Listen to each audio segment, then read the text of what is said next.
Good evening, United fans. How we doing? Big up to everybody in the comments, man. We've got him back again. Did amazing, man. Man, like still in the house. Once again, appreciate you having me. All good, you? Yeah, man. Good. I put myself through torture again. I watched the game again today. Yo, that's why I was going crazy. People are inboxing me, man, DMing me saying, "What's wrong with you today, man? Why are you going on the players?" I'm like, yo, because the players need it. The players need it, man. Shocking, man. Honestly, shocking. So I've been, obviously, we knew a little bit about Ralf Rangnick as well. We've been looking into Ralf Rangnick, how he analyzes the game. He looks at 4 different stages of the game: technical, tactical, mentality, and physicality. Mm-hmm. So it's the mental, tactical, technical, and the physicality. That's how he judges performance. That's how he judges. And to be fair, majority of coaches do that as well. That's not just about Turin. But I think he's more onto that. He's more in tune to that. Well, all of that was missing, man. All of that was missing. But then, to be fair, that's why I came out straight away and I was like, in the other game, I was saying, it's 4-2-2. We haven't got the players to play that system. Because technically, tactically, we're not there. We're not there, man. So that's what we're going to be looking at. And then obviously, CM, I'm sure you've seen it all over social media today, man. Like, it's crazy what's going on. The leaks galore. Man. Leaks galore. Mad leaks.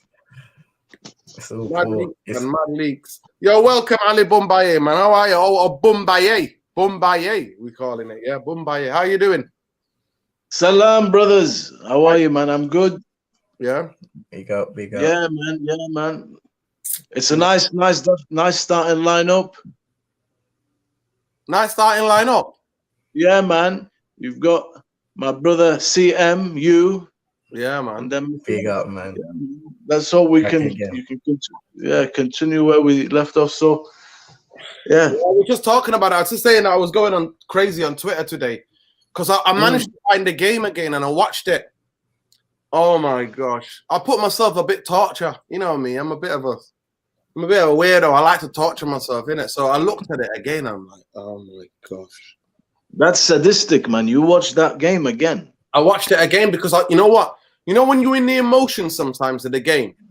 You know, when you watch it again, it's like films. When you watch it, you notice certain things. And I was fuming, and I went at it. Here I am. I'm going at it. On Twitter. Was I right? Was I right, bro? McTominay tore it up. No, I'm sorry. Second half, he got a bit better when Bruno dropped back in there because he was just trying to fight for the second ball. But in the first half, him and Fred absolutely in action. The amount of time they're supposed to be the guys who hustle and win the ball, but the amount of times they got bypassed was unbelievable. Yeah. Absolutely unbelievable. But anyway, we won't harp too much. I was just giving a reference to that to those of you who follow us on Twitter. That's why I was going mad. And all these leaks are coming out. But we've got to talk about Burnley, boys. Let's talk about Burnley. We'll come to the leaks in a minute. But we need to talk about Burnley. I just want to give people a bit of perspective about Burnley, right? Burnley, in the last, I think out of the last 4, we've only beaten them once. We've drawn, they've won. And in 3 occasions out of the last 4 or 5 years, they've gone 2-0 up. They've gone 2-0 up at Old Trafford in 3 different occasions, as I remember, because I was at all those games. All of those games. So it is Burnley see Manchester United as a derby. What? Burnley are 15 miles away? What, 20 miles? If that? Bombaye, are they like 20 minutes away from Manchester? If that, in a car? Yeah, I'd say so. About half an hour, Dino. There we go. So they see it as a derby. They always come prepared. Their record at Old Trafford is really good. We always beat them away traditionally, but their record at Old Trafford is worrying. Like I remember twice under Jose, they went 2-0 up. We fought them back. Ollie, remember that time in 2020? Last year, Ollie, that's where everybody was like, Ollie's got to go. Ollie's got to go.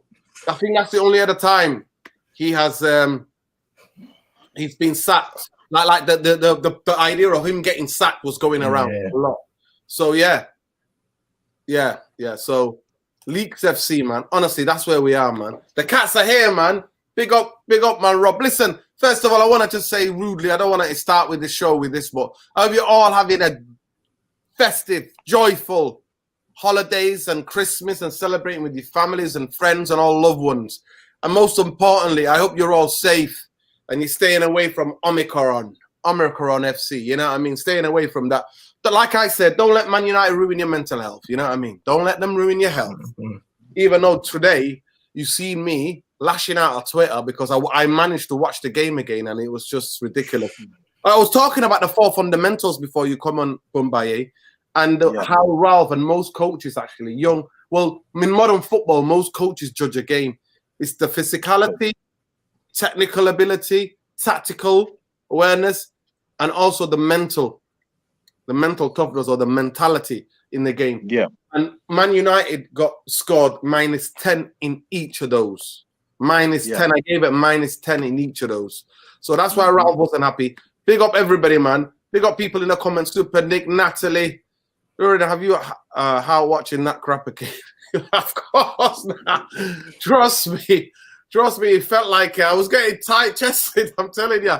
The slippers were flying. Seedorf and Scholes are looking at me like, what's going on? What, is he gone mad?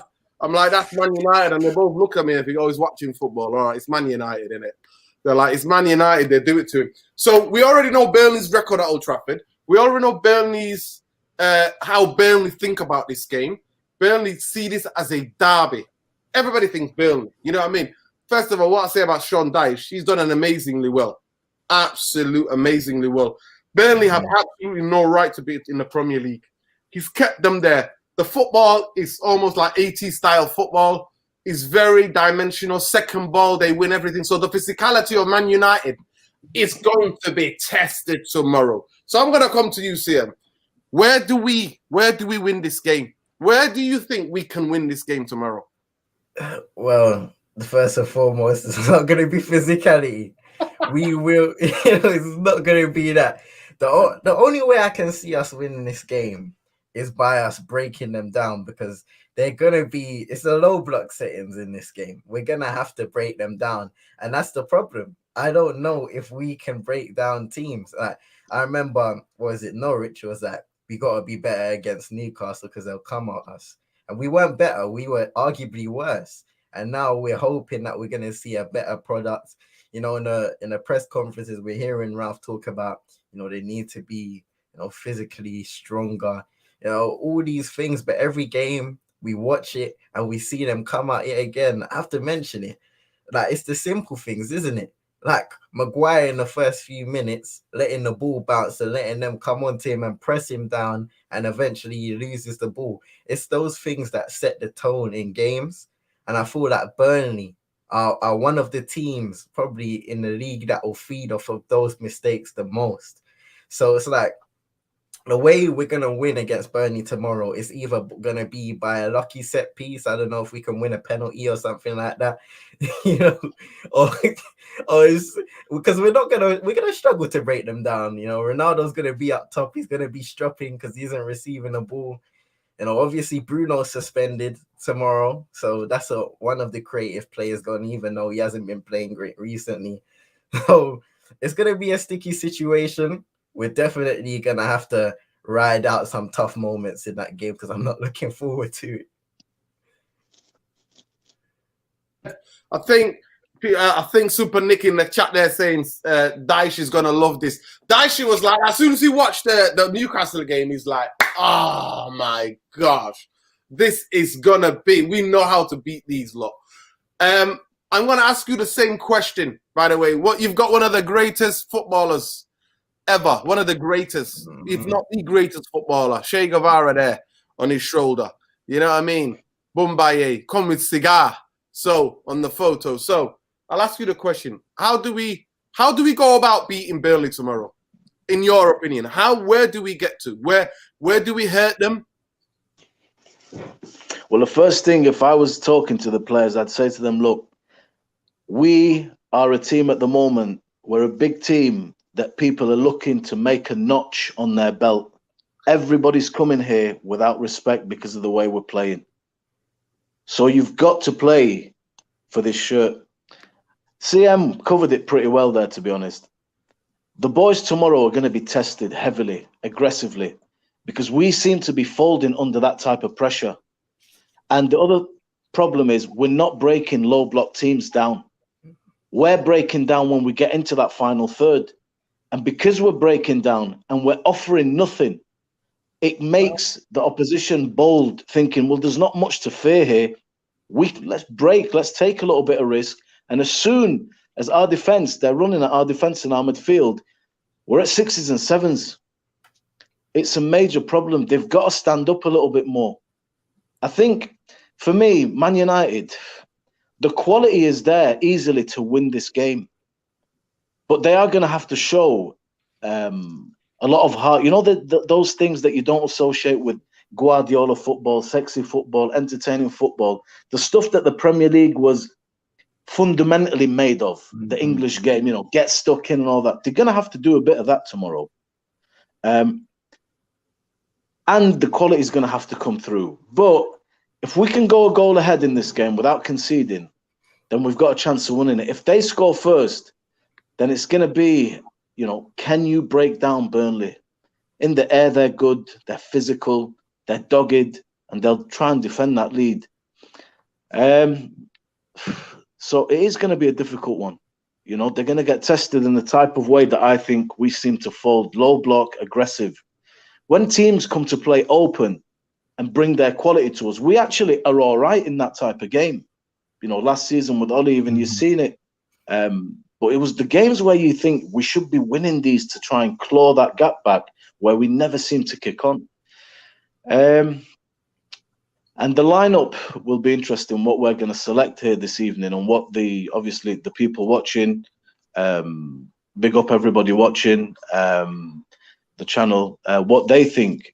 Because I was thinking about today, man, what Ralf Rangnick wants to do and the kind of things he says he wants from this team are exactly the ingredients that I think you need in the Premier League. Fast, tenacious, aggression, quick transitions, high intensity.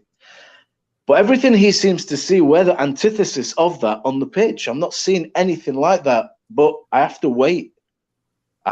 What can I do? I just have to wait and just pray that tomorrow is entertaining at least, because I'm dying watching us at the moment. I really am, man. Apart from the Crystal Palace half an hour where I thought, wow, it's, you know, I'm watching this stuff with a lump in my throat, and I want to come out of my own body, man.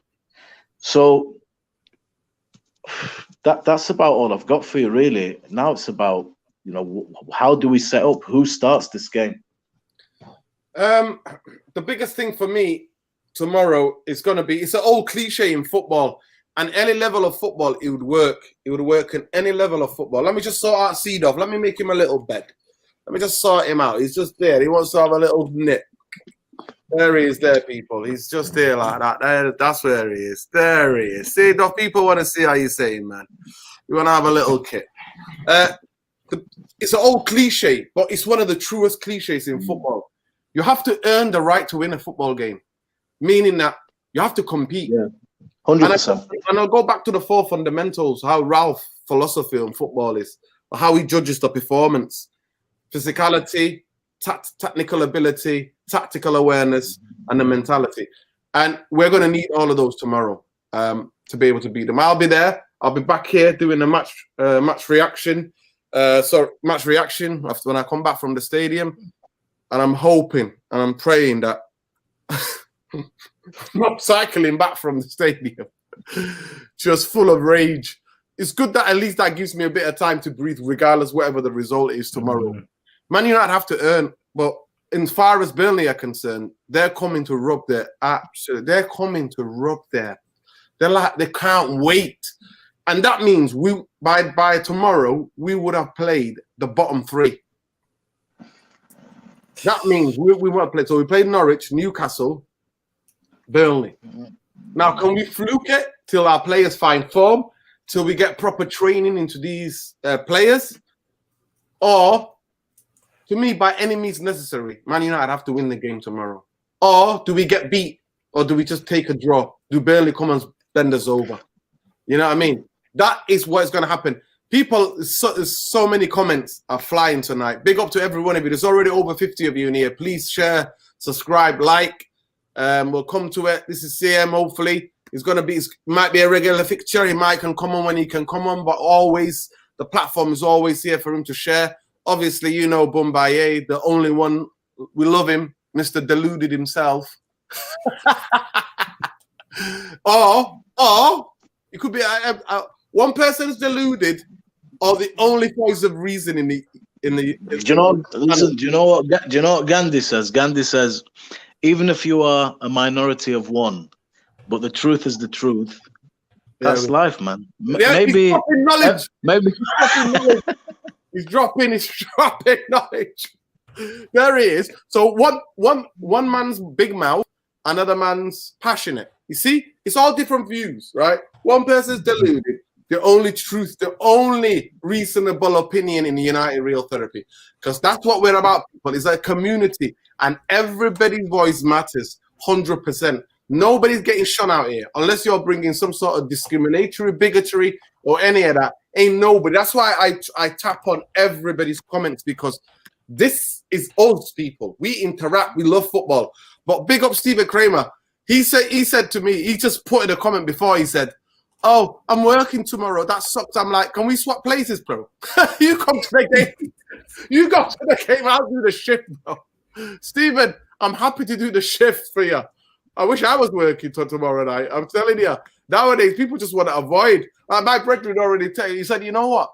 My missus she's been at a parent, and because he had that wasn't inconclusive a test, because her parents have got comorbidity. So basically, they've got an immune system that's not good. So he took it took 2 tests, and both of them were inconclusive. So he stayed and he went somewhere else. But so his partner, she went to her parents and stuff like that. And I was like, "Oh, okay." He was like, "You know what?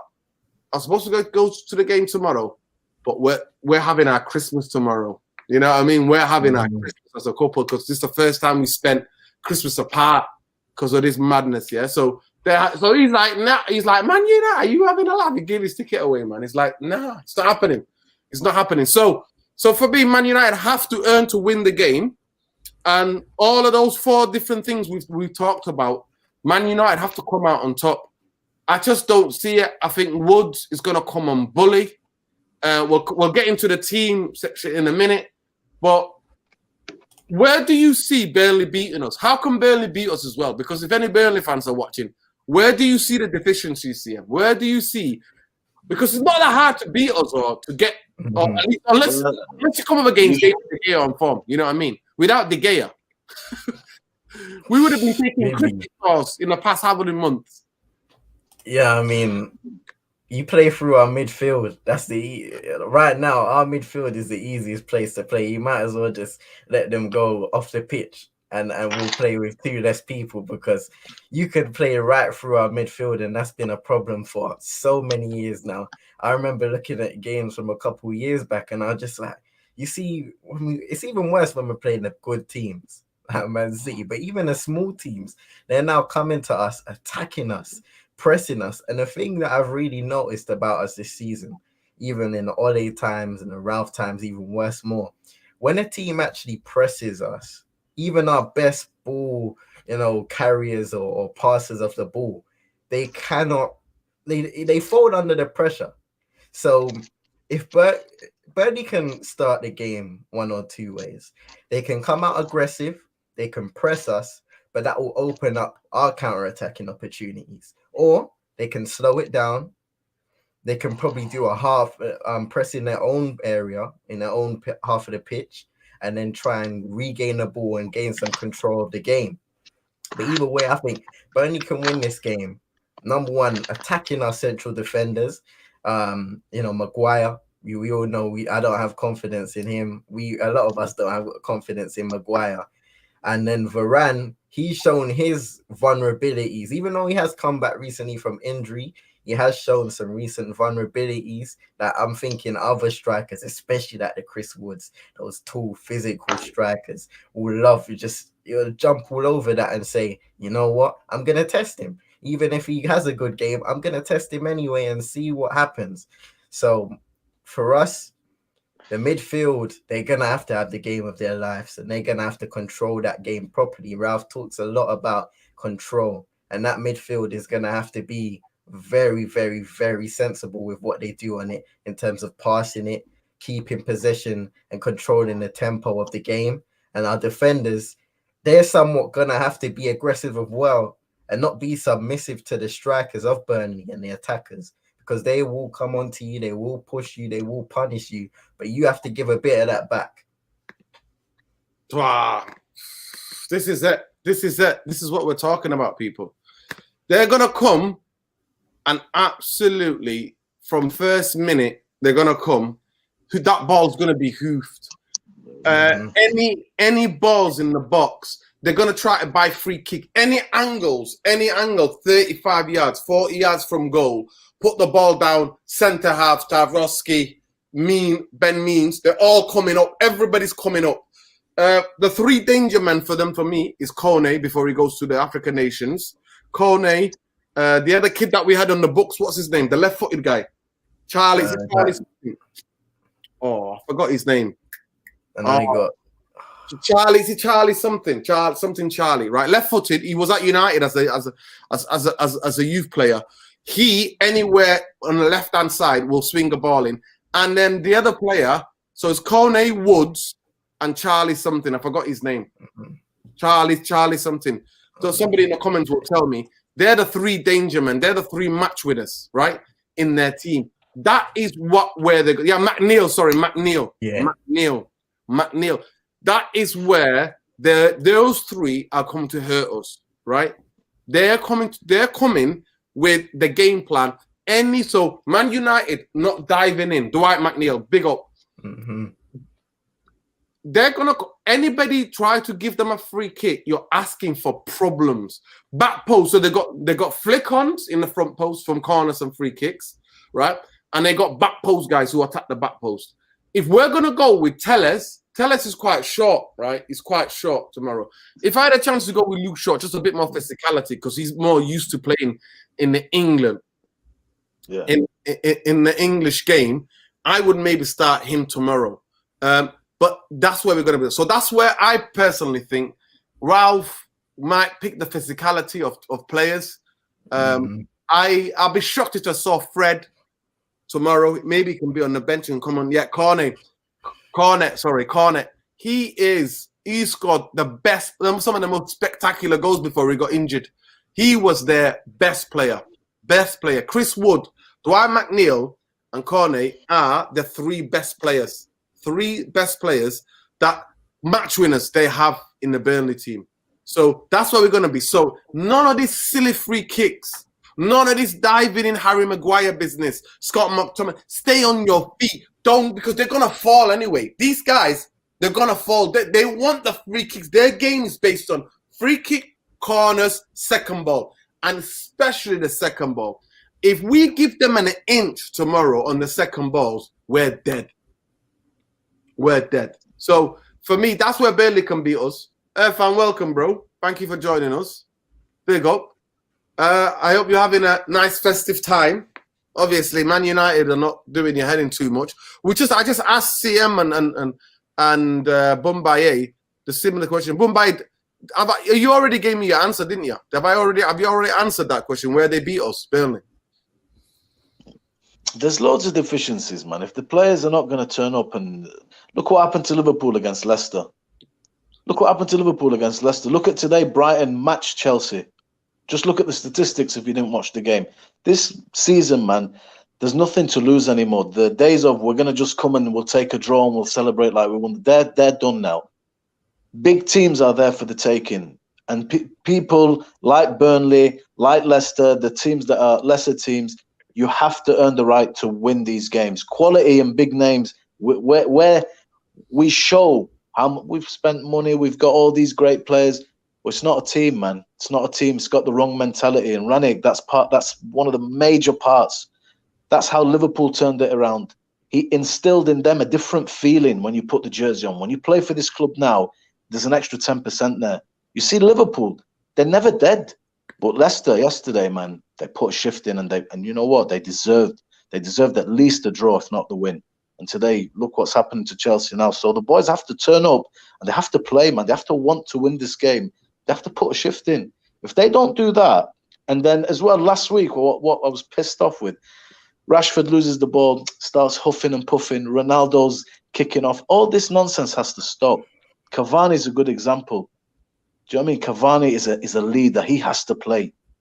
He is important. He's integral, not only because of what he gives, his movement in the box, his size, the way he drops in midfield, allows us to breathe. He is a natural leader. He's a gentleman as well. I see him on the pitch, man. He's giving people pointers. He's motivating people. We need that kind of thing, not this bullshit that I've been seeing from these players. When it's like this, you've got to come together as a team, because if we lose tomorrow and it's a poor performance, already Ralf Rangnick, the pressure is building, because the mentality is sinking to a depth that it's hard to get people back out of. Do you know what I mean? So they have to take accountability for their own individual performances, man. And like you, I'd like to see Luke Shaw come back. And I don't know where Wan-Bissaka is. Is he injured still? Wan-Bissaka, yeah, he picked up a couple of injuries. So in that game, the game against who was it against? It was against Young Boys of Burnley. Yeah. You know, because man, I know he's not everybody's favorite, but I miss him. You know, Dwight McNeil tomorrow up against Wan-Bissaka. Wan-Bissaka, I believe, will manner him. The lot, yeah, I don't know. People like his step over and the occasional cross. Although day before yesterday, every cross was shite. Defensively, he's suspect, man. He's very suspect. So Ralf Rangnick's got a lot of work to do. And right now, I believe every single person on this channel, every United fan that makes a point is right in a way, because I don't know where the problems start. I don't know where they end, because what I'm seeing is just so far off my expectations. It's so far off. So everybody's right to me. It just depends on what is the priority. Where do you start fixing? Is it the board? Is it the manager? Is it the players? Do we need new players? Is it the system? It could be everything. And I'm not an expert, but I accept every single point that every single person makes. I really do. With regards to why we are the way we are, given the team that we've got and how we thought this is the year. He's got Ronaldo, he's got Varane, he's got Sancho. We need to go do this and that. It's been anything but. So I'm a little bit in the dark. I ain't going to lie. Right. Earth, how do we beat them tomorrow? And then we're going to pick the team, people. We're going to pick our 11. Yeah. I don't know if you can clearly see that. I can't find my usual picking of the 11, but we're going to pick the 11 on the BBC website. Go ahead, Earth. I don't know. I mean, to be honest with you, I'm still sort of a bit depressed with the last performance. I watched it again. I was telling the guys, I watched it again today. I watched the game. Are you guys still, what are you depressed about? You're not used to getting popped yet. No, but it's the manner we're getting popped. Yeah. I'm used to us getting popped, but you know, we compete and we get popped, or we compete a little bit and we get popped. This was zero competing and we get popped. It's standard, man. It was sliding. It's a sliding. No, I didn't see any fight. Like I said, I didn't see any fight. I didn't see any resolve. I didn't see any desire to run. I just saw prima donnas. I saw a lot of people just like not really bothered. I didn't see any desire. The only person I like I like at the moment still is Cavani, because his attitude and everything about him has been perfect since the guy arrived, because he runs. He puts them young boys to shame. He really does, yeah. And obviously De Gea has been sorting us out. But I'll give Varane a pass, because he's just coming back from injury. I've seen him make mistakes in Real Madrid, so I'm not going to kill him. Maguire, like I said, he needs to be sacked, so he needs to win his place back to prove it. Like I said, Shaw's got the kick, so you know, with Telles coming in, so why can't you do that with Maguire? Same with the midfield, which is obviously the weak link. Why Ralph's not playing? Donny is. I'm gonna be on him like I was Ollie if he doesn't play him soon. You know, he's got no excuse, not even give him a half. And then this is why, like I said, because the performance against, against Newcastle was so poor that I'm worried in this one. I'm worried again. You know, we're supposed to be on a run of 5 or 6 games that we're supposed to like get some confidence back and win. But the way we started, I'm like, whoa, this is going to be very, very hairy for us Man United fans. There's going to be no little, no fingernails left. I just can't see it. I wanted to come in here optimistic, but looking at that performance, it was one of the worst performances I've seen Man United. Even under Ole was one of the worst. And I don't know whether Ralf came out blaming COVID and saying this and that. I don't know, but he's got a massive job to turn them around. And I don't know whether I'm trying to think a German guy dealing with those players, a sort of headmaster style, hard school teacher type, compared to this nice sort of ex-legend Norwegian guy. I'm trying to work out the dynamic of how these players are going to react with him. But we're in major trouble if we don't turn it around tomorrow. And like I said, them lot, they're dead ball. They're a very physical team.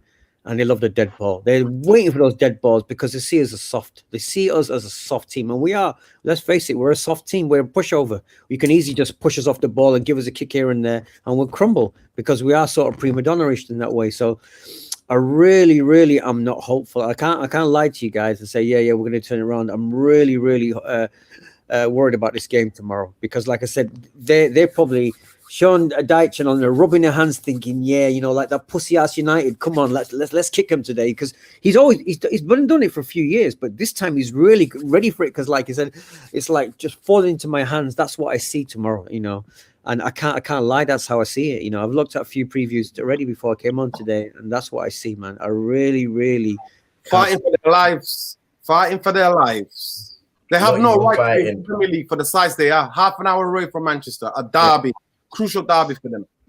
It's a small town. It's a very small town. It's a small town. It's like Villarreal in a sense. Their record in Old Trafford, fan, is that we beat them once in the last 4, I think. Because they outmuscle us. I watch everyone. They outmuscle us. They've gone 2-0 up, 2-0 up. They're a very big, strong, physical team. They're not particularly skillful team, but they're super physical and they're diehards. They'll give everything for their manager. You've seen them, man. They don't deserve to be in the Premier League, but they're there because they're fighters. This is it. Listen, it's going to be mad, but let's pick the teams, people. Let's pick the teams. Let me just get my big up Saeed, man. Big up Saeed, who just sent me the.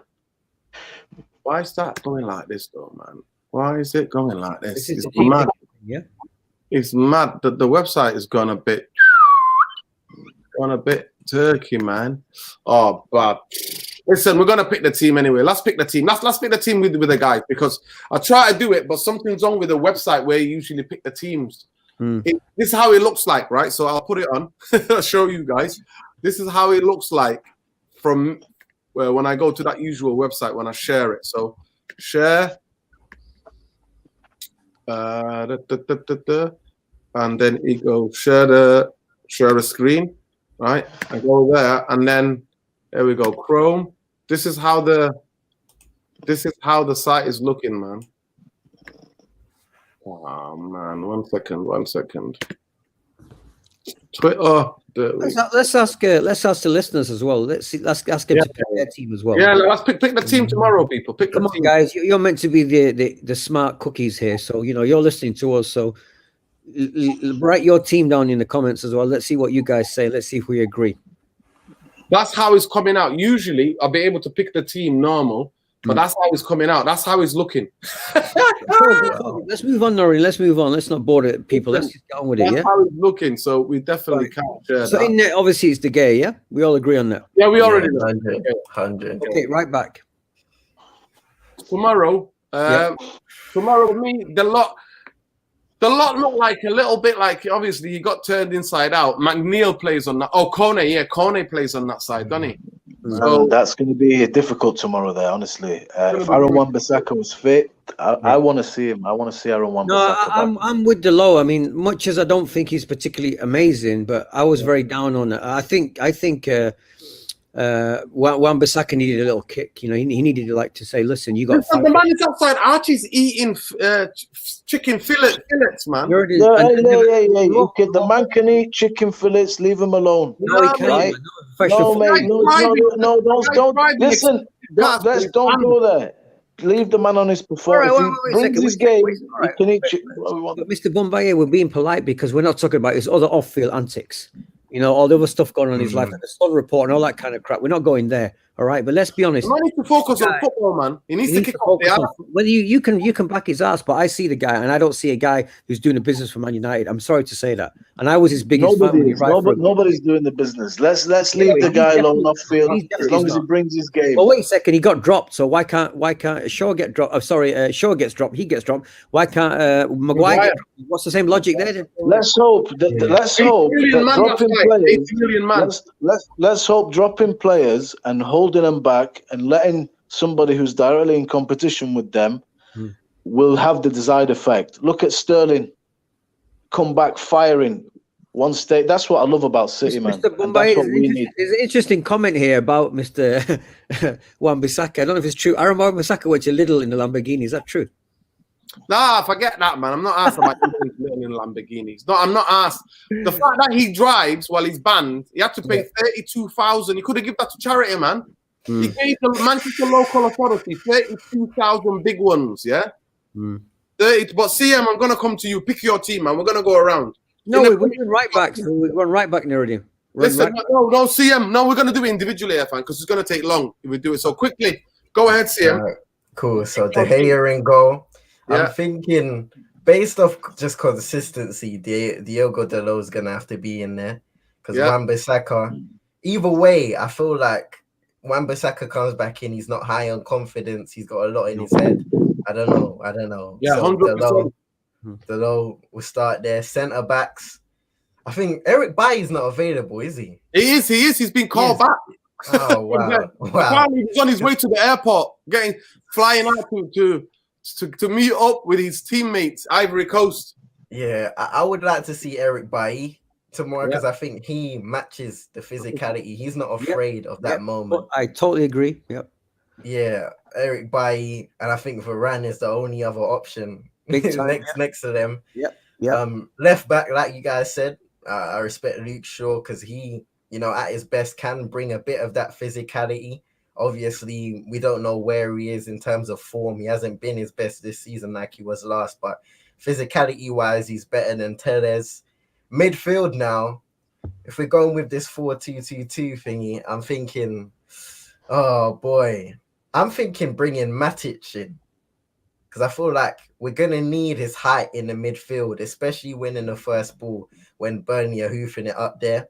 And then I would like to see someone who's technically better in a Donny van der Beek. I think it's due time that he has a chance to prove something. These coming off the bench cameo appearances, he needs a good set of time to prove himself before everybody judges him.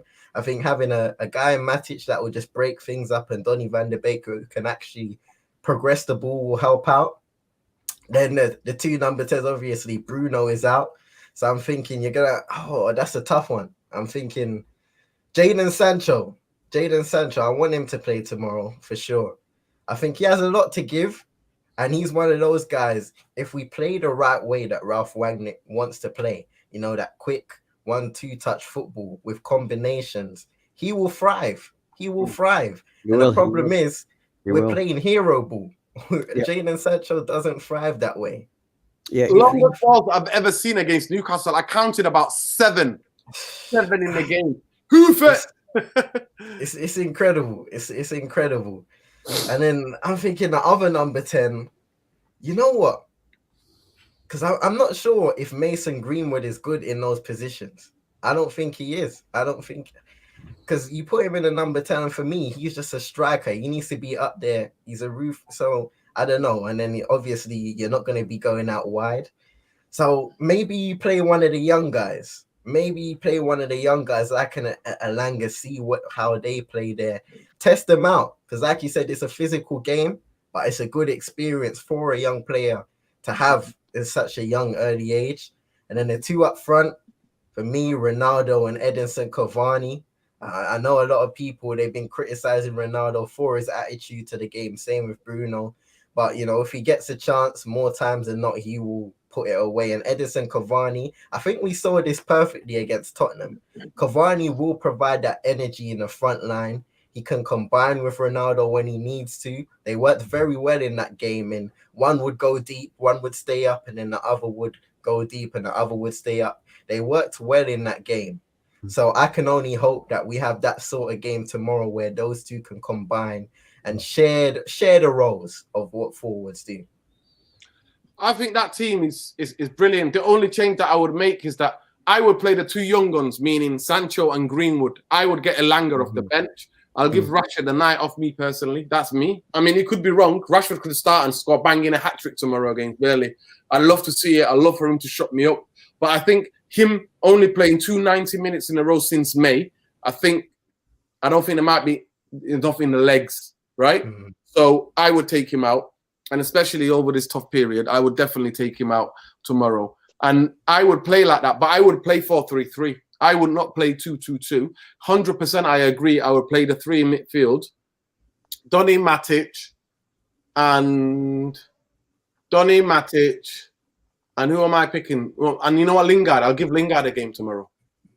We're going to need legs. We need some legs in here, man. So, like Ollie used to say, I need some more legs. So I would give that a chance. And the three up front would be a Cavani on the left, Ronaldo in the middle, Sancho on the right. So actually, Greenwood, I would take Greenwood out. I would start with Lingard tomorrow. Lingard and Donny, and see, because at the end of the day, we've been going with those other guys, and those other guys are not. But McTominay is going to play. Whether we like it or not, McTominay is going to play.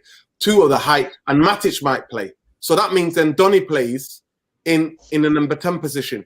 So it'd be Donny, Sancho, Cavani, Ronaldo, if that's how they're going to go for it.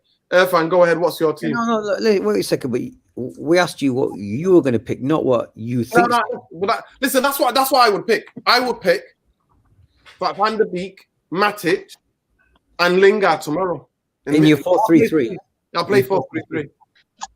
So I think he's going to stick to 4-2-2. The only difference I would have, the same as CM, I'd have the De Gea, I'd have Diallo, I'd have Bailly, and I'd have Varane, and then I'd have Luke Shaw. I'll give him a chance to go in because he's got more speed than Telles. I'll give him that. We need speed tomorrow. I'd go with the two in midfield. I have Donny and Matic. Then I'd two ahead of them. I'd even give Martial or Lingard a chance next to Sancho. And then I have Ronaldo and Cavani up front. I'd get them prepared to give a run. I think it's a runner's game tomorrow against them, fast runners. So I'd give Martial or Lingard in that other slot behind the front two, and I'd keep it at that. And then I'd make sure that Thingy gets 30, 40 minutes at least. Greenwood, he needs to play. One of them, and then another of the young boys needs to play. You know, I'm happy to even give Rashford 15, 20 minutes. That's what I think. He's an impact guy. Any of those guys with plan B. We're allowed 5 subs, aren't we now? We're allowed 5. Yeah, No, we still not. So it's got to be still 3 or 4. 3.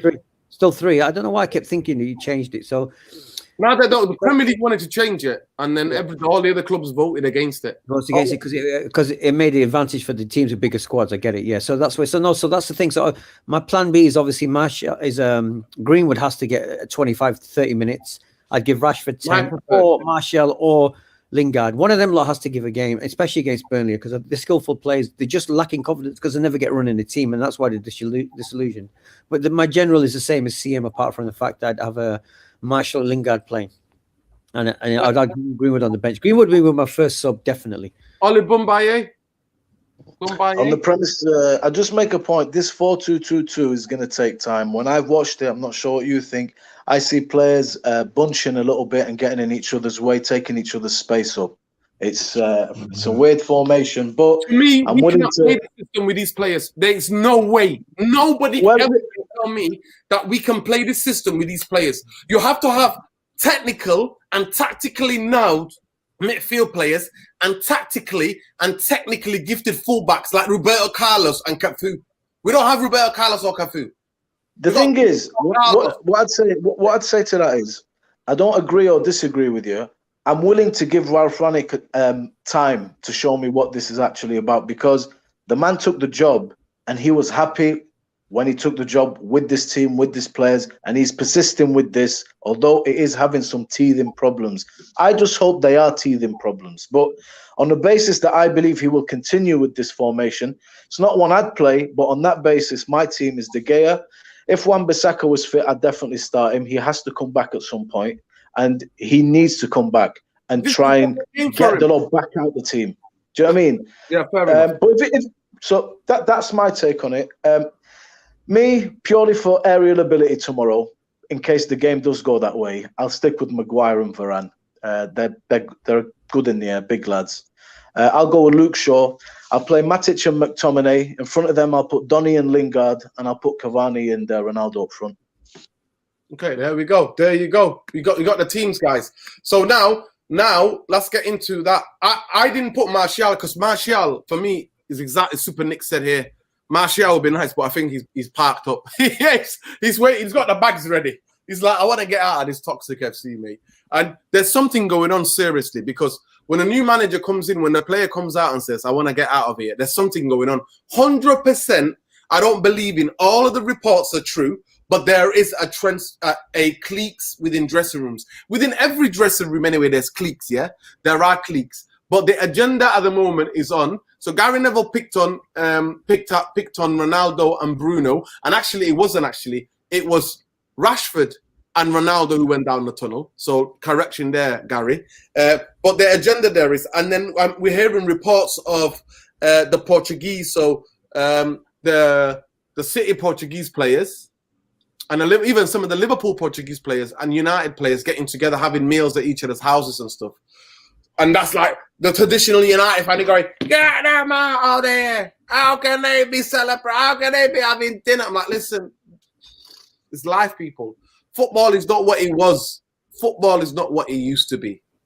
Football, the human beings, the human beings, what's wrong with that? Football is not about that. They're from the same country. They live in a foreign country. They've got a different culture. They've got a different culture. They roll the way they want to roll. It's their culture. When they're in the 90 minutes, they give everything. They're at each other's throats, but outside life, they're friends. That's how he rolls. And didn't that happen, Efan? When even in the old days, Summerby, of course it did. Dennis Law and these guys, he was friends with them. With the drink, though. It was all with the drink. The drink. Yeah, Georgie Best was friends with all these guys. So let's get into it, people. I think some of the things are true. There's no smoke without fire. Do I think that there are people who are trying to cause more trouble? Yes. But for me, all of the players, all of the heat needs to be focused on the players because obviously not forgetting the bigger context. The reason why we have players now that are mollycoddled, that are literally having like the dummies put in their mouths, is because we've had that culture for 9 years. At Manchester United, we are zero accountability FC. Zero. And one of the most hilarious, you would think one of the most hilarious thing that's coming out in the leagues is that some of them can't be asked to train from 1 till 5 because they have to drive home in the dark. So you know what, on the WhatsApp, somebody was like, all United fans should line up. You know, you got hundreds of thousands of United fans all along that Carrington with torches. Help them out to get home. But that's a wider critique of the elite in society, the celebrities, the actors, the prima donnas, the footballers. It's the same thing. It's not just footballers. I think you're being a bit harsh on them to blame that because if you pay them extortionate money like 300 grand a week, they think they're gods. They actually think they're gods. They think they walk on water and everything. So I'd never underestimate because that thing you just talked about is going to get more and more worse every generation. Just think when you're on $500,000 a week, a two-bit guy who's nobody, and the top guy's on $1 million a week or $1.5 million. What have you won, though? What have you won? Because the gap between them and the other people is getting bigger and bigger. Listen, CM, I'm going to go to you. What do you believe of these rumors? Do you believe some of them? Do you think that it's Man United news? There's hardly any news anyway, even in news, because it's slow news time this time of the year. There's hardly anything going on in terms of other than disasters around the world. And luckily, I'm not heard of too many disasters. So I'm hoping that globally, everybody's just, you know what I mean, being safe and well. But it's slow news in terms of the COVID has postponed a lot of games. And a lot of the media, British media, have to fill their time with, you know, the hours that they booked already. Then the radios, you know, on the social media platforms, on the TV, they have to fill it with something. And who drives the biggest traction on social media globally? Manchester United. Where do you stand on this? Do you think some of these leaks are true? Are they these types of prima donna like Irfan says?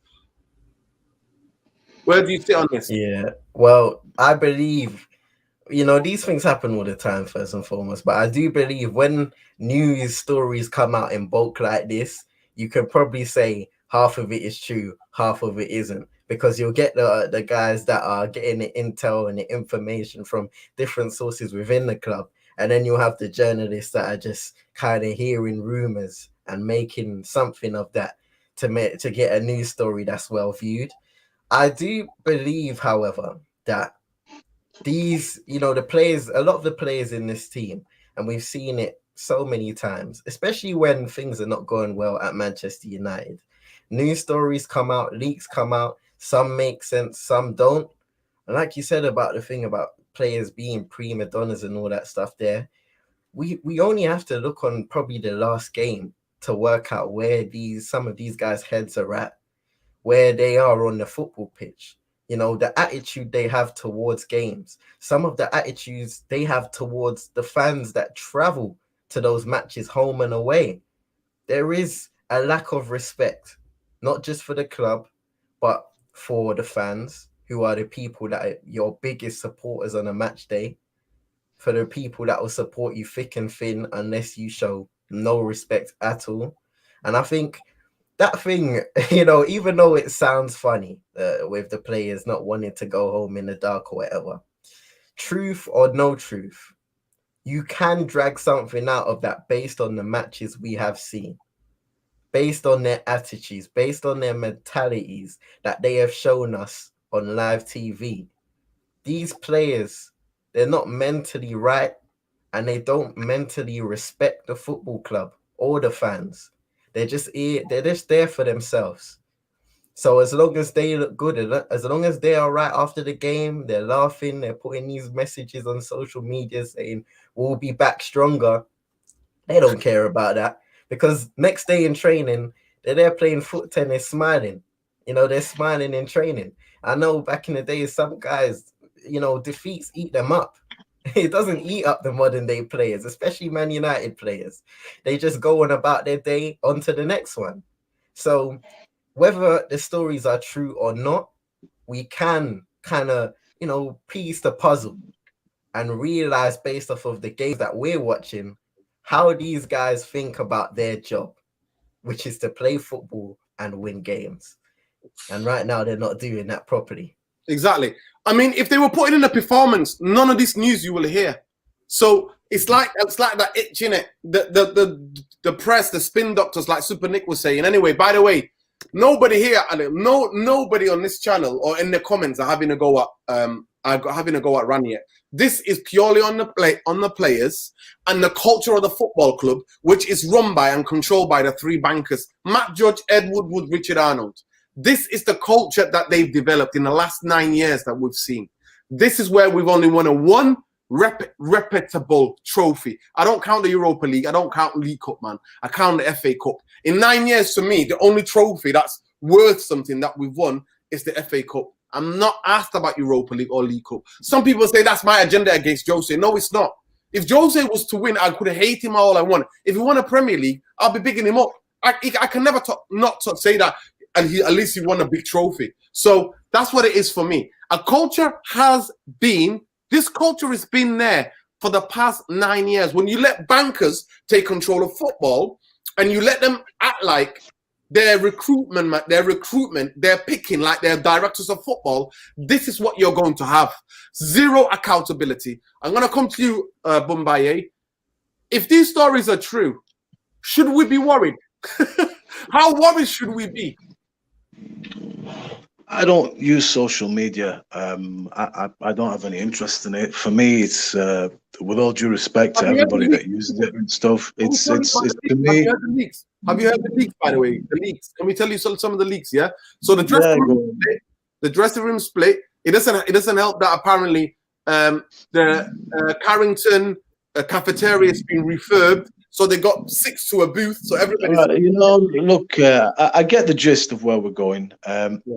These sound bites come out, and you know, I think the people like to embellish it and make more of it than needs to be done. What's important here is that the manager that has come in now gets the type of control that Mourinho wanted and that Van Gaal wanted. Oli was too nice. Oli was Mr. Nice Guy. Everybody liked Oli, but everybody walked all over Oli in the end. Mourinho got sacked because he's not taking no bullshit from anybody. It doesn't matter if it's Paul Pogba, it doesn't matter who it is, how big you are. Van Gaal was the same. These are types of manager personalities that I believe Manchester United needs.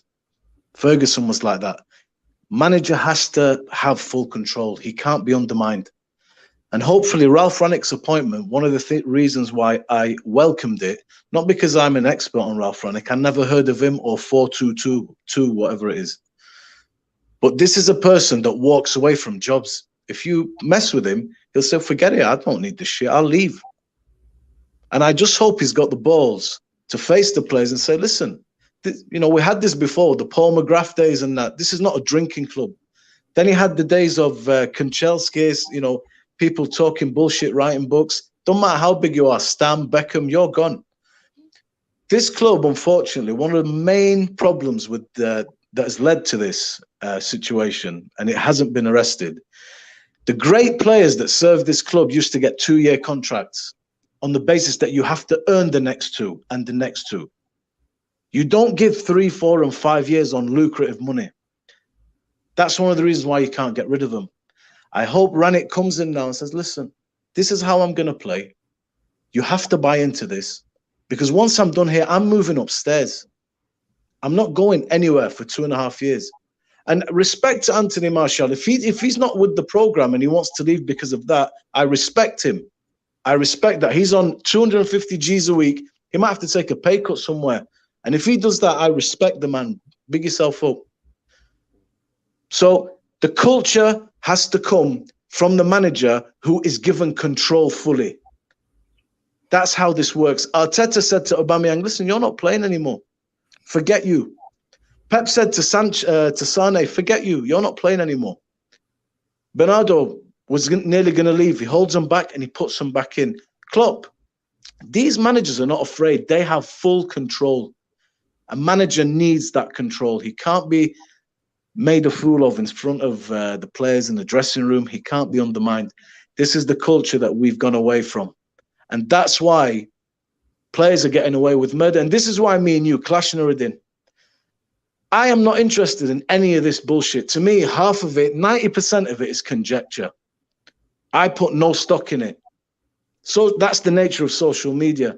I put stock in, okay, I'm not asked what's coming out of Old. I want to see you against Burnley now. If we're playing shit, but you're putting a shift in for me and you're applying yourself, I will take that. I will accept that. No problem. Even if we get whacked out 5-0. It's a team game, but you take stock of your individual performance.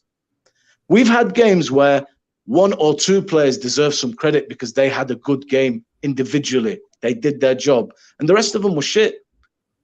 All of you have to collect responsibility for your performances. Mm-hmm. That will bring the collective together. So for me, we agree. Actually, on the whole, we agree. Manager, definitely. Man. I'll throw this back at you. Is Ralf given a mandate to make these changes and to do this cultural to reset? Because it has to be a cultural reset and change. Do you think these bankers are in the background letting the players getting away with murder? I think this is what I was saying to you. Me and you have clashed a lot. You think sometimes I've got it out for some players. I haven't. I am old school a little bit, bro. I wanted Antonio Conte because I want a man that's a bit crazy, that takes no nonsense. But I also realized that this board did not want him because if they do not pull through, he's doing a Mourinho. I'm not taking bullets when I should, and when I shouldn't, I'm dragging you into the mud with me. Actually, that's Conte. That's Conte. And Ralf is that kind of person from what I'm reading about him. He's not afraid. So this appointment was welcome, as I just said a second ago, on the basis that this man is here to change the culture of the football club. Anybody not with the program has to go. There's no point in keeping Paul Pogba or Ronaldo or Cavani or Maguire or Varane or De Gea if they're not with the program. Mm-hmm. I'm always with the manager personally. I always back the manager. You know what? I agree to that. I've known you for a long, long time, and I agree. I've never heard you say get rid of the manager. Really, I've never heard you. Unless it's like fallen apart completely. Yeah. Then do you know what I'm saying? But these players, man, you have to be obedient to the manager and give him what he wants. But if these players don't believe in the manager, don't believe in what he's trying to do, we're doomed already. And usually what happens at United, what happens at United all the time is the manager bites the bullet, and he doesn't get the backing to say, well, look, if you're not down with this manager, we believe in him. He's one of the best in the business. But what seems to be happening is the players, and I think the fans have to take some credit for this as well. Do you know what I mean? We make so much excuses for our players. No other team makes the amount of excuses for players that. No. Something to be fair, you don't we make. Fans. No, some fans do. But listen, I'll say this to you, right?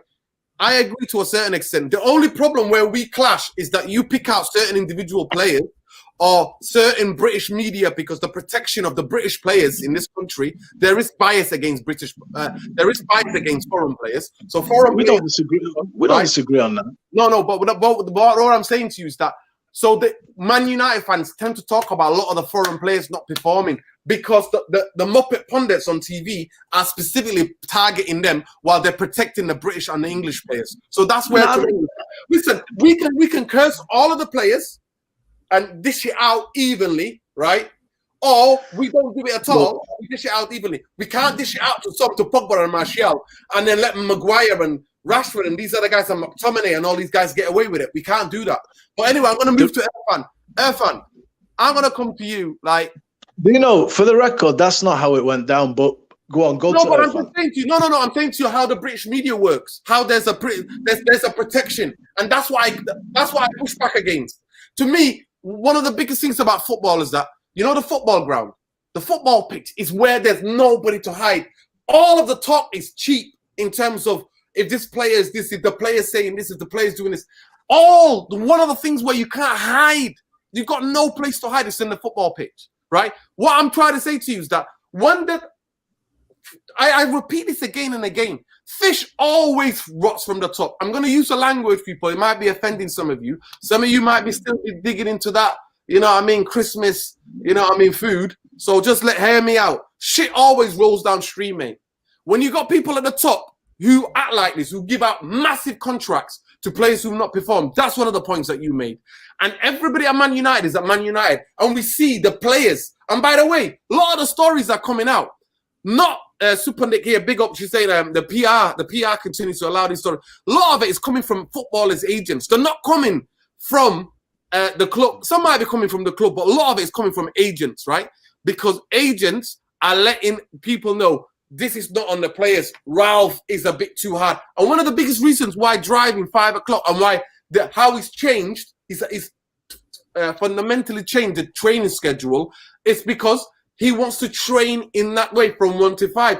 And because they used to train from 9 till 11 or 12, and they had the rest of the day off. So man are like, yo, I can't have my rest of the day off.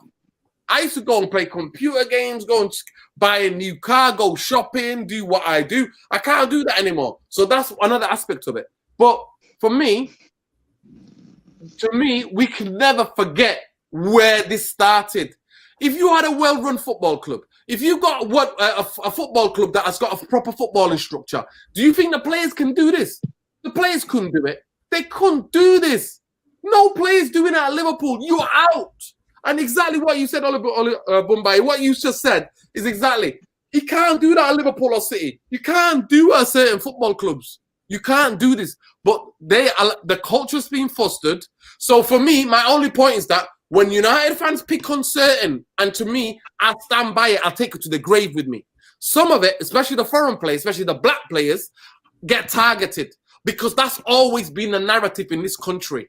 We live in a country where they always take the heat away from the British guys and take it to the foreign guys. And if you're black and you're a foreign player, you're getting it twice as hard. That's how it works. And that's why I push back against, right? But I agree fundamentally. Manager has to be in charge. The structure has got to back the manager because you've hired him to do a job. You've got to let him get away with it. Go ahead, Irfan. Yeah, I mean, like I said, there are so many layers to this. You really are. You touched on a lot of things. There is definitely a bias, and it's what you call psychology called the confirmation bias. It's when you've already got something in your head, but it only manifests itself in your behavior when you go after the foreign players, etc. And you keep the Scottish, the British ones, you keep them who are just water carriers. You keep, they're great there, etc. You ignore them, but that's the culture of this country. I don't want to get political, but that's what this country is. It's a post-colonial country. You know, it's only now dealing with its 500 years of misery towards foreigners. So it's not irrational to say that. But having said that, there's still a reason that a lot of the leaks are being leaked. And like I said, it is definitely the agents. It's definitely people with agendas to save their assets, for want of a better word. They're saving the skin of these people. But the bottom line is, like Mr. Bumbaye said, you know, the pitch is where, you know, you can't hide. The pitch reveals everything. You can hide. You can be, I don't care what you do outside, but the pitch is where you reveal your true self, whether you really care about yourself, whether you really care about your team, and whether you, first and foremost, quite importantly, you care about the fans who are giving their life to try and support the team and uplift the whole club, because it's not going to come from the structure, the lack of structure. And this is why we're in such a difficult way, because we've had 9 years of this, 9 years of no discipline, 9 years of waywardness, 9 years of a ship going nowhere, just being floating out to the rough seas and no one there to control it. You know, you look at City, you look at Liverpool, you look at Villa now with what's it called? Leicester, look at the way Leicester are run. Yeah, but look, Leicester are a strange team because they flatter to deceive. Sometimes they're really crap, and you think, why they're crap? Sometimes they're good. They're a strange team. I'd be frustrated with them, but I'm saying, look, everyone, you know, and you said it many times, the game's become much more defensive. Because the game's become much more defensive, it gives teams in the bottom half more of a chance to compete. Yeah. So basically, there's no easy games anymore. There's no look at I was watching Brentford City. Did anybody watch Brentford City today? City only won 1-0, and they didn't really have many chances in the second half. They controlled the game to a degree, but it wasn't like a walkover. They weren't like just messing around doing nothing, just playing like a practice match. The desire and hunger I saw in Brentford with their raucous fans tells me that, look, all these teams have moved up and we've moved down. They're all of them, and this is why the problem is so deep in the club. It's very, very deep. It's about that, mate. Yeah, that's what I'm saying. It now makes when I'm having a bad day and being very cynical, I'm saying all these clubs, all these players that just come for the money. Not anything else is nothing. Yeah, I even think Ollie came for the money when I think about it. When I'm really being thingy, when I'm really down about it, I think, yeah, you know, he got his playoff. He doesn't care. You know, he might pretend to us he does, but you know, I'm being a bit harsh when I say that. I am being a bit, because that's when I get so depressed. But I'm sorry to say, but we are the money club. You come to us for money. You don't come to us for success anymore. You just come to us for money. And no one ever can convince me about that. This is why our problems are so deep. They're very, very deep. And I do think we've got the right guy. But like I said it yesterday, is I'm not sure this guy can turn it around with vintage players, with older players. I think he can do it with young players. I'm not sure he can do it with seasoned pros. Who egos are too big to even like listen to these guys. They're just too big. I can't see. This is what I see on the pitch. When you said yesterday that the team was divided, there's camps, and it showed on the pitch. It showed there's not like 11 type players in Liverpool. That's what I saw. I saw a team divided. Never mind what Rangnick's trying to do. It doesn't look like they're in sync at all. So I don't know what it's going to take to turn this around. And hence why people don't. Listen, I don't know if you can hear me. I'm echoing. I don't know why I'm echoing. I'm going to go out and I'll come back. You know what I was going to say, though? Like, in terms of the right guy, you know, as much as we could love to say it now, Mourinho could have been the right guy. Van Gaal could have been the right guy. But everything that stopped them towards the end are the hierarchy, the people that have all the power and control all the power. And this is what made Sir Alex Ferguson so great, because he controlled everything important, everything to do with football was controlled by Sir Alex. And he controlled that for many, many years, to the point where if there's no news coming out of the club unless it's authorized by him, all of the players, whether they have disputes, whether they have problems, they come to you. You don't go to your agent to tell the media or anything like that. Everything stays in-house. And now everything, I think we saw that, was it we appointed a guy a few years ago who controls all of the Manchester United news. I think his name is Neil Ashton or something. Neil Ashton, man. That's my point. Wait a second, bro. Can I disagree with one point you said? Can I just disagree with something you said? Just if I respectfully can disagree. Where you said Mourinho and Van Gaal, maybe in terms of personality, but that is the point when the game was moving on, and their game was like old school. They were being found out because the game was changing, and these guys weren't changing with the new game. That's what I saw. Disagree with that. 100%. Don't say Mourinho, By that time, for me, I'm gonna like you guys, right? Wait, let Ollie say. I disagree with Liam. Let me show in a minute. Guys, 130 of you in here. I need to at least get 100 likes on the video, right? That's the least. That is the least we need, because you're not going to get this debate anywhere else. To me, the biggest thing is if Jose Mourinho played attacking football, I'm telling you now, 75,000 millions around the world would have given him the power he needed. They would have been on his side. He would have had the power. The football, to me, Jose showed us was a disgrace. I already admitted to him personally, to Boumbaye. I already said to him, Bangal, that's the guy we should have given, because you know what? In the big games, he had Fellaini in midfield. We're the only football club here where a lot of people didn't like Fellaini, even though Fellaini in those years, he always scored the winners. He's got the most important goals that to win us a cup final.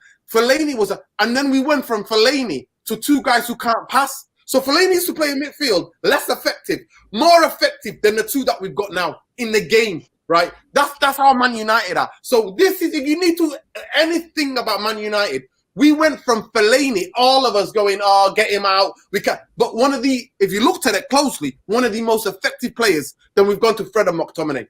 That's the thing that it infuriates me. But if Jose Mourinho showed us something like Klopp showed Liverpool, do you think Liverpool fans will be with Klopp if he showed them low block 1969 Italian style football, where you score one, everybody go and defend back in the 6 yard till we concede?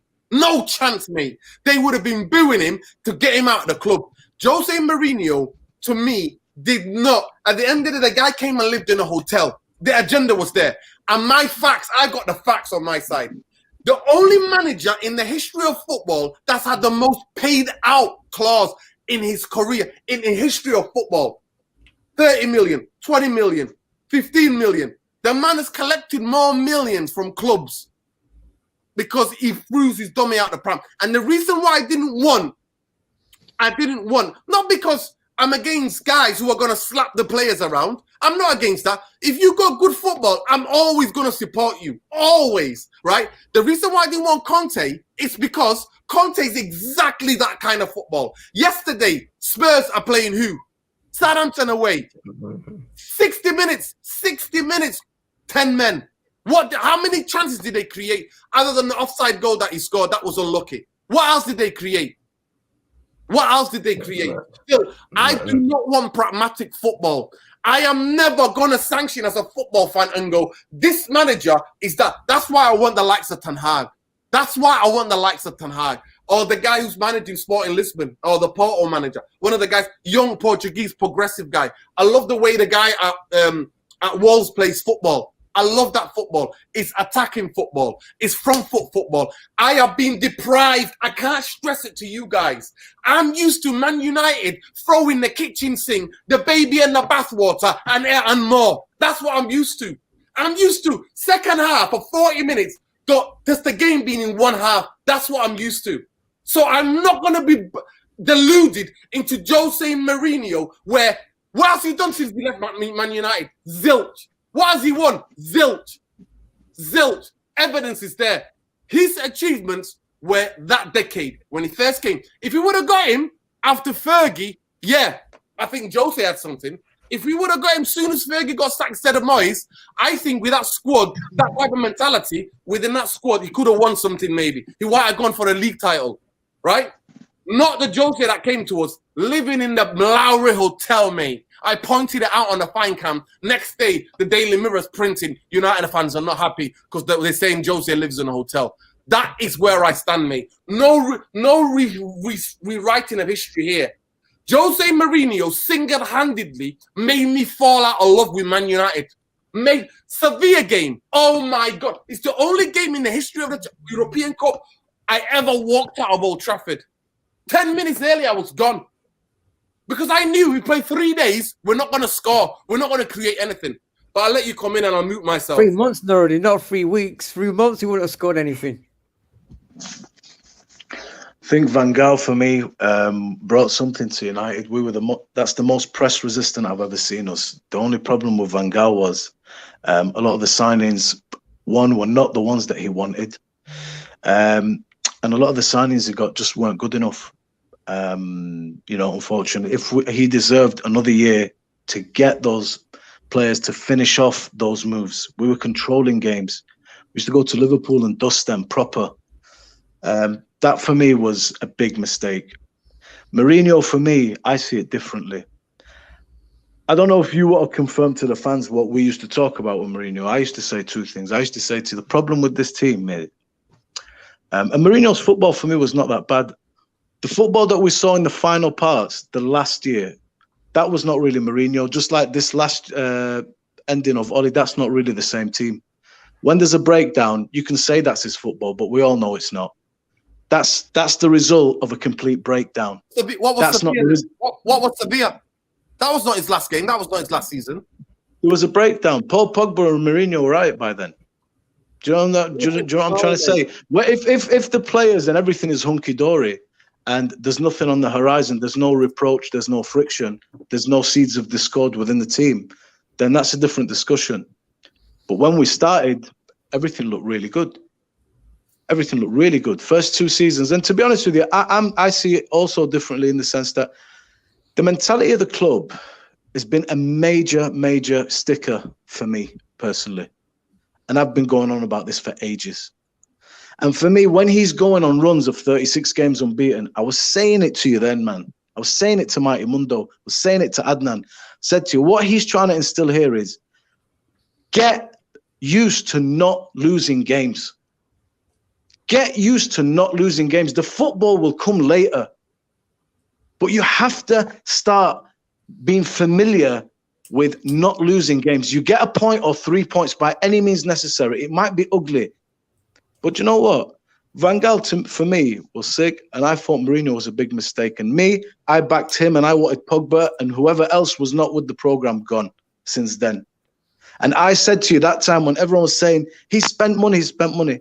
I swear to God, God is my witness. I said, yo, this team needs 200-300 million more. As soon as Mourinho went, everything I said was confirmed. How much money have we spent? He wanted a centre-back, a proper centre-back. They were getting him guys like Delort and Bailly and Lindelof. Do you get what I'm saying? He wanted. Do you get what I'm saying? No, bro. Okay. Yeah. He wanted Maguire. Listen. Hang on. Maguire to me is not a donkey. He is going through a disastrous patch. That's the truth. Maguire, man, in the Euros was amazing. And he's a top defender on his day. Listen. Forget the piss taking and that. Yeah, I know it's fun and that, but really, a lot of our players have shown they are quality players. But right now, they're getting kicked while they're listen. They're getting kicked while they're down because there's been a lot of turbulence at Man United. 5-6 managers, if you want to include Giggs' little bullshit, in less than a decade. That means you've got 2 years with a manager. And then we're buying how many player turnover's been high. Do you get what I'm saying? And now, look at this. We went from Van Gaal possession-based to Mourinho wanting to focus on somewhere else to Oli befriending everybody. Wait a second, Nuruddin. Go on. Name me another central defender.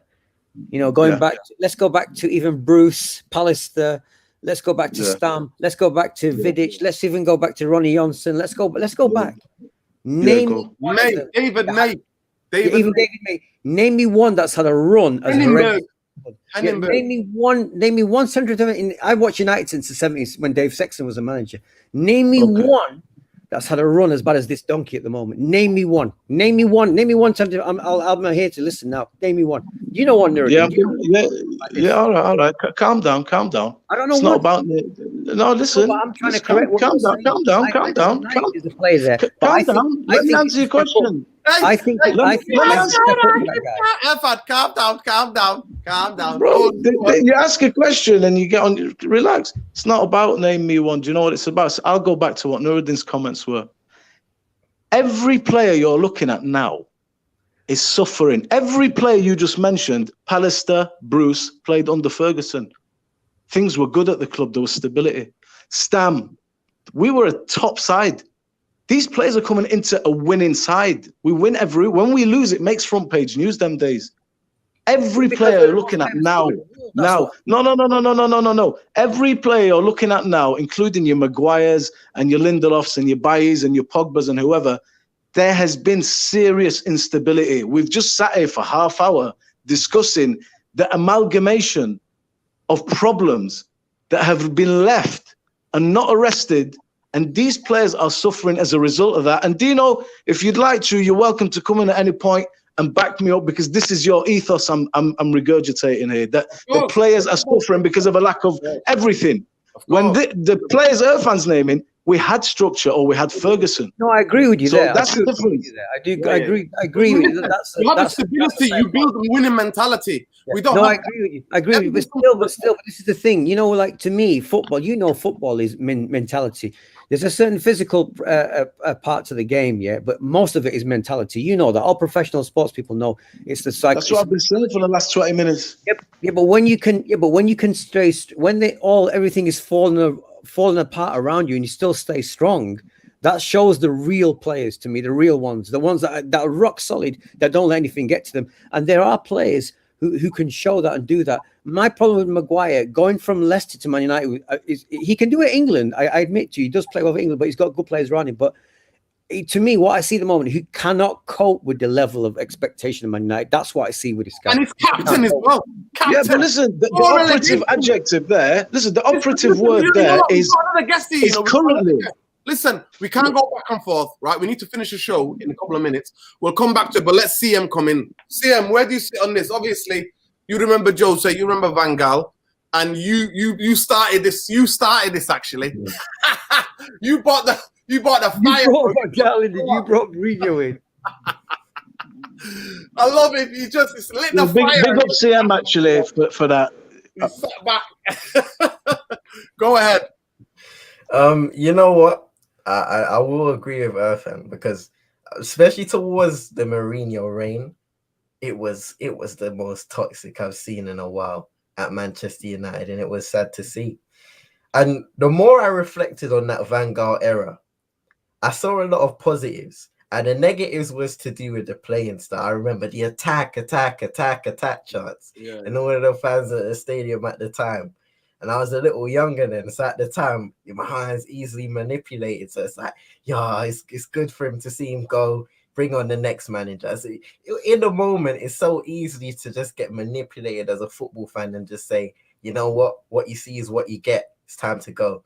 But the more you kind of reflect on it, is the more someone like Van Gaal had the potential to gain control and respect on a certain amount of players, where he could have, if they trusted him and played by him, then maybe something could have happened there.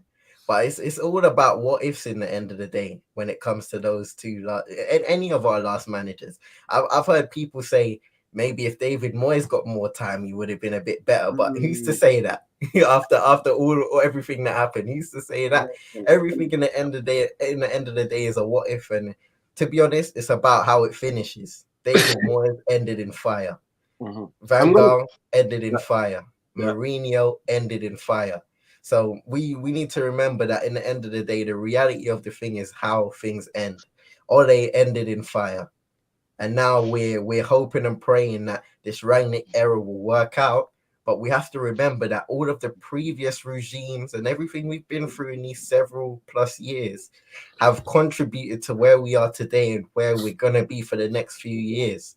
And it's just, we have to recognize that to be a top team again, it's not about what just happens on the football pitch. It's about what happens up there. What changes are going to be made?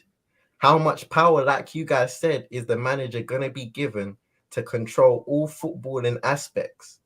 That is how we're going to become a top team, because you can have all the great players we have. I think all of us could agree we had high expectations for this team this season. And I think that Ronaldo signing boosted that even more a little bit between certain people. And look how it's ended up. We're in a top 4 race where we could miss out.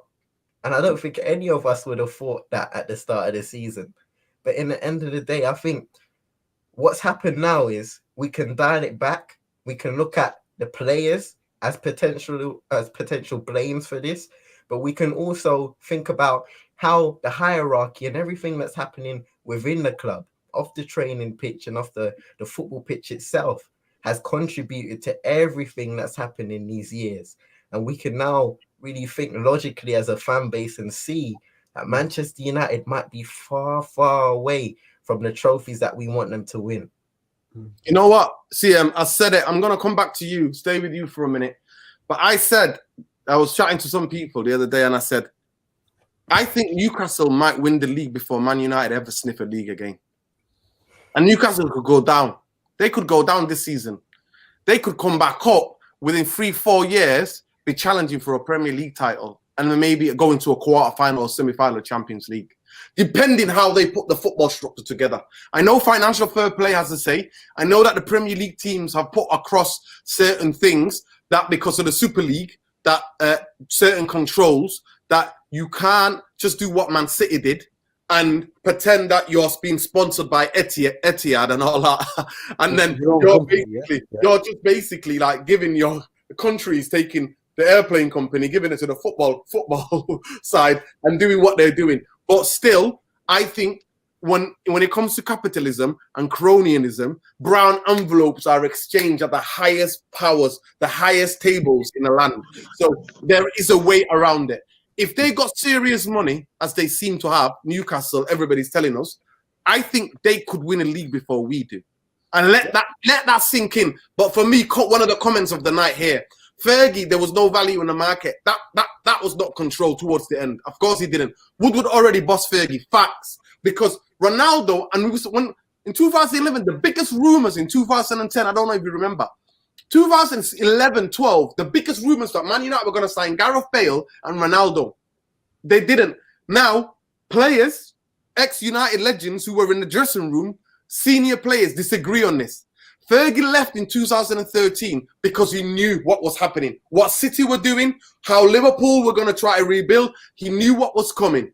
And he was like, if you're not backing me, I'm being the most successful manager in this football club, and you're not giving me the money. And I've covered for you. I've covered for you since 2005. For 6 years, I covered for you. I covered for you when we sold Ronaldo for 80 million and bought Obertan. And bought, you know what I mean? Obertan and Michael Owens on a free.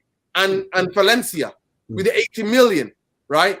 So this is what it is, right? So yeah, that's one of the comments of the night. But I'm going to stay with you, CM. Give me a match predictions, man. People, please smash a like on the video, subscribe to the channel, because you're not going to get any more authentic debate than you are on here. Nobody holds back. None of this PR control stuff. Passionate, respectful. Well, most of the times. Until I lose the plot. But passionate, respectful debate. So smash a like, please. Smash a like, everybody who commented tonight. I'll stay with you.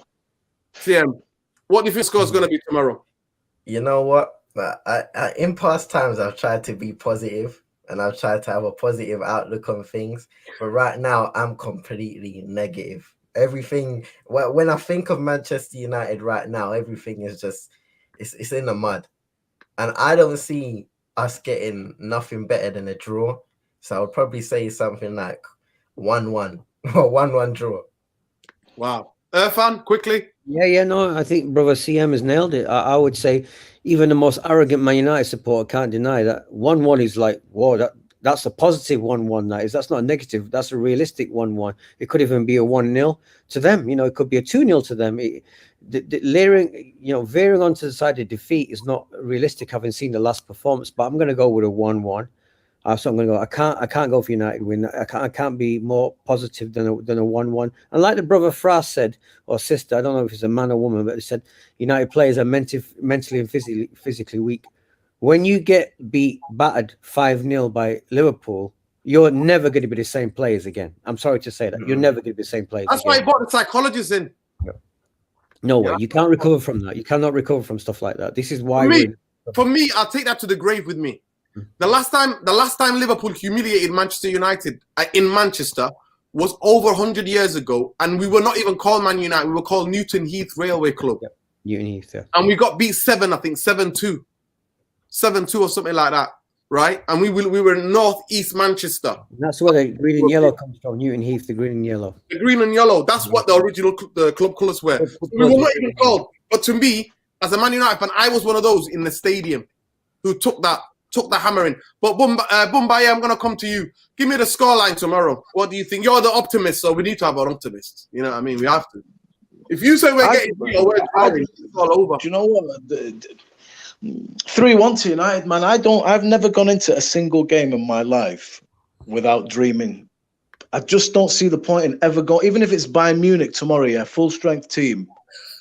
I would believe that we can win. That's just how I go into games. The reality is different, though, obviously, when the game starts. But that's my own little fantasy, I guess. I can't go into a game ever believing that we're not going to win it. I just can't do it.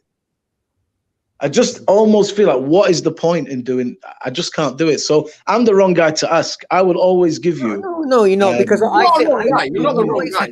No, Mr. No, there are fans like that. I know fans like that. There's nothing. There's a percentage of fans who are optimistic, even in the darkest time. They're optimistic. It's very normal. I would say it's quite rational to be like that. I wouldn't say we're just realists. That's the problem. We're more pessimistic than optimistic. That's all. I would say I'm realistic. Some people will just say I'm being negative. That's just me. But what do you think? So 3-1 United tomorrow, Irfan? Yeah, I said 1-1. I said 1-1.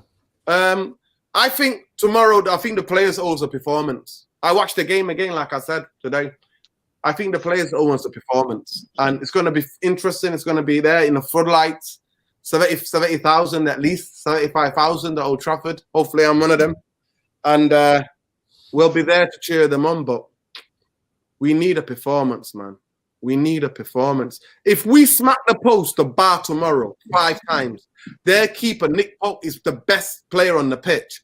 I don't mind. Like I said to you, most people don't understand me. They think, nah, what are you talking about? If Man United go and attack teams, put teams under pressure, work the goalkeeper, shots from every angle, where, to me, coming out of that stadium, I'm not disappointed. One of the most games that on Ollie, in what sticks in the memory, is Crystal Palace at home. Not last season, the season before that, right? Not last season, the season before that, Ollie. We were 1-0 down. We came back to 1-1. We absolutely battered them the United way. That's one of the only games at Old Trafford I saw Ollie's team the United way. We absolutely battered them. We lost the ball in midfield. Quickly, they counter-attacked. They scored the winner. They won 2-1. I was there clapping. Some of the fans were walking out. I was like, that's what I want to see. That's what I want to see. But listen, I just want to pick up every panelist here and every one of you in the comment section. So quickly, I just want to go through there. Breaking, no sign of David De Gea in the Manchester United training photos. I don't know what's going on. But without him, we're dead. We're dead. Without him, we're dead. So big up to every one of you, man. I'm going to quickly go through these comments. But CM, let them know where they can find you, bro.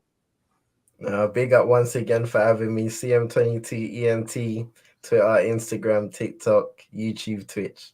Let the people know what your content is like at the moment. What the type of content you do. So yeah, on Twitch, I usually stream games like FIFA, NBA 2K, Football Manager. On YouTube, sometimes I do like my little Ultimate Team series, which is FIFA. But also I have a series called the United Twins, where I have myself and like a twin brother of mine. That's kind of real, not real, depending on what you like to think. And yeah, it's kind of a reflection of the mind and how half of your mind thinks and then the other half thinks. So one will be kind of the realist and one will kind of be too high, too low. So that's the kind of series I do after. So that's like me and Dino then. Exactly. Summed us up. So people, you know where to find him. There it is. He's on YouTube, on Twitch, and all across the social media. CM22ENT. That's how you find him. Irfan, you always find him. Irfan Rating on Twitter. But his look, Irfan mine's not politics. Mine's not football on Twitter. Well, anyway, he might be side of politics, but his boy David Lammy, today came out. You know what I mean? His best friend is a guy called David. Boy. No, definitely not my boy. Definitely not my boy.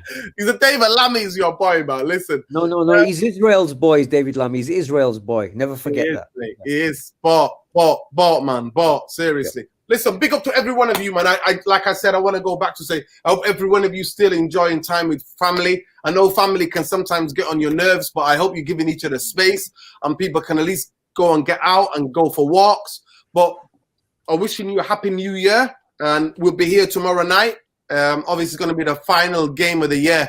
Can we end it on a good, positive note and look forward to the new season, man? That's the problem. But the same thing, we always keep the same energy. Every show that I do, maybe one or two that I forgot to say, but win, lose or draw, man. The Glazers out, number one. Number two, the bankers who run this football club out. Woodward, Arnold, Judge, out. Always them out, because we would not be in the mess we're in without those people.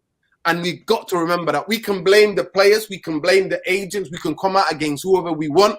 But at the end of the day, the mishmash, the culture is all created by those people. I'm going to go to CM. Final word, CM. Final word all around, all three of you. Go ahead. Yeah, first and foremost, Happy New Year again. Hopefully, United tomorrow can do the business. Like I said, we have the predictions. But in the end of the day, all we want to see is Man United play good and win a game, because that's all that matters. Results. We get the results and we're happy. So Happy New Year once again to everybody on the panel, everybody in the chat. Take care and enjoy the game tomorrow. Yeah, and like you said, if you're a gamer, if you love anything about games, if you want the mind that he's got the twins debating Man United, you need to head out to his channel. And you got to give the brother a subscribe, man. I'm telling you, you need to give this young brother a subscribe, because I don't see anybody as cool, as calm, and as collected and analyzes the game like him. Trust me. I don't see many young people his age breaking the game down like he is. So go ahead, people. Get on that social media. Give the brother a follow, right? Irfan, go ahead. Oh, man. I mean, look, like I said, I'm a realist. I might be quite pessimistic because, we remember the glory days, Ferguson and before him. So, and looking at the comments, I'm really glad we got a lot of really smart people who follow the channel. No one talks crap. Everyone's got a good opinion, whether I agree with them or not. So I suppose that's where I can get some positivity from. So you people out there who are listening and supporting the channel, big up to yourself, because, you keep us together, and hopefully we can keep you together, because all we want is the best for Man United. That's all we want. Nothing else. Whether we disagree or not, we just want the best for our team, and that we care about our team, and that's why we get so passionate about it. So big up to everyone who supports it. Big up to anyone who keeps it everyone who keeps it real on the comments. That's what we need. We need it, and you need it. There we go, people. Bumbaya, you got the last word of the show, bro. Just a massive shout out, seriously, and thank you to everybody that tunes in, all the engaging comments. I'm reading all of the stuff as I'm actually, as I'm talking and as the show is going. Much appreciated. Big up the panel. CM has been a nice addition to this panel, and hopefully a blessed and healthy new year for all. And I actually want this victory tomorrow, I swear, for the players more than for myself. I just want them to win a game and have a decent performance, and I will be happy for them. Exactly. And you know what? We're not asking for much. I swear, man, we're not. Just results are gonna buy Ralf time, so just get some results. If we can get something called football as well, I might go back to drinking, man. No, don't do that. The brandy and coke days, eh? He used to say to me, just get me He used to get me. Well, that stories will be told. When we get that show, if you can get to 5,000 people, we will have that channel, and this will be story time with Bombay. Trust me. Me and Nerdy, the only two people ever on the channel. We've been teetotal our whole lives. We've never touched one drop of alcohol, and that's what not that anything, not that I'm better than anybody. For me, no, don't mean anything. No, but it shows a certain level of sort of. They're listening to you two. You can't tell you teetotal. Tell you exactly. This is what I'm already pun drunk anyway. I wake up drunk. I go to bed drunk because just a life. So that's how it is. That's the reason why. But anyway, people, the story times will come on the other channel. Get to 5,000, we set up the other channel. Trust me. But I just want to wish you all a healthy and a happy new year. But tomorrow night, if you are happy new year tomorrow, Nerdy, we can wish them all tomorrow. Tomorrow. But some of them might not be here. Some of them might be doing something. Now, some of them might have a day night tomorrow night. You don't know that. They might take a Man United. But hopefully, if CM is available, If Irfan is available, Mumbai is available, we should all be here tomorrow around 10:30. I'll try to rush back as fast as I can from Old Trafford to go and do the match reaction. And let's hope it's a good one, people. But like we said, win, lose or draw, Glazers out, Neil Ashton out, Bankers out, mate. That's how it always is. Peace, love, and light, people. Stay safe. Take care. Love, love, love, love, love, always.